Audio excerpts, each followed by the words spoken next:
អ្នកនោះខាងកម្ពុជាគេឡើងធ្វើគ្រឿងសមុទ្រកលោកដោយសារតែខាងនោះសម្បូរគ្រឿងសមុទ្រថ្មីថ្មីស្រស់ស្រស់ចំណែកឲ្យយើងអ្នកស្រែក៏យើងមកធ្វើគ្រឿងស្រែកលោកម្ដងដោយសារតែនោះឯណែសម្បូរក្តាមស្រែសំខេនេះខែភ្លេងផង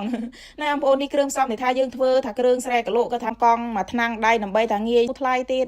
បើថាយើងធ្វើក្តាមសេះក្តាមអីក៏រៀងថាអស់ច្រើនទេរសជាតិថាផ្លែកមឹកដោយសារពេលយើងចំហុយក៏យើងមិនបាច់ដាក់ទឹកទេគឺយើងថាត្រូវដាក់ទឹកដោះគោហើយពេលពុកម៉ែអង្គប្អូនធ្វើក្របឲ្យចិត្តទូកុំឲ្យឈ្ងុយដូចខ្ញុំមានណាគ្រាន់តែភ្លក់ក៏ថាភ្លក់យ៉ាងហើយតែមានទេបងប្អូនប្រហែលជាថា20នាទីហ្នឹងចង់ថា50ម៉ឺតខ្យល់ក៏50ម៉ឺតដោយសារតែវាឆ្អិនអស់នោះហើយចំណិចទឹកដោះគោក៏ដាក់ពោតដែរទៅហូបទៅវាជាតិបន្ថែមជាមួយខ្ទឹមមកក៏ថារឹតតែឈ្ងុយទៀតគ្រាន់តែគោប៉ុណ្ណេះគោពោះក៏គ្រីដាក់បន្ទាប់ក៏យើងតែត្រូវដាក់ម្ទេសក្រហមឈ្ងុយទៀតហើយបន្ទាប់មកក៏បន្ថែមប្រេងខ្យងហើយយើងបន្ថែមជាមួយនឹងទឹកពីងប៉ោះបន្ថែមជាមួយនឹងថាម្ទេសហើយអញ្ចឹងបងប្អូនទឹកពីងប៉ោះនេះក៏ដាក់ទៅក៏រឹតតែចងាញ់ដែរបើយើងអត់ដាក់ក៏អត់ចងាញ់ដែរហើយម្ទេសក៏យើងយកម្ទេសការ៉េហ្មងម្ទេសការ៉េក៏រឹតតែលើកពឿលើកអីទៀតហើយយើងបន្ថែមជាមួយប៊ីចេងមកបន្តិចបន្ថែមជាមួយនឹងអំបិលមកល្មមមកដែរអំបិលដាក់ច្រើនប៉ុន្មានទេបើថាយើងដាក់ច្រើនអាចតែនឹងប្រៃ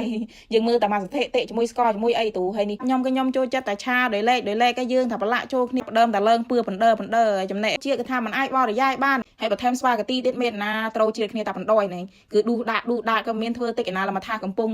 ដោយសារតែអស់លុយតិចផងអីផងថាដិតក្អែលតិចខ្ញុំអង្គុយដោះហើយតែវាមិនសូវអស់នោះដោយសារតែយើងយកមកធ្វើអញ្ចេះគឺយើងតែចង់ចងាញ់គឺយើងត្រូវយកក្តាមរៀងចាស់បន្តិចបើថាយើងយកក្តាមខ្ចីក៏វាមិនសូវមានខ្លាញ់មានអីចោះបងប្អូនជាពិសេស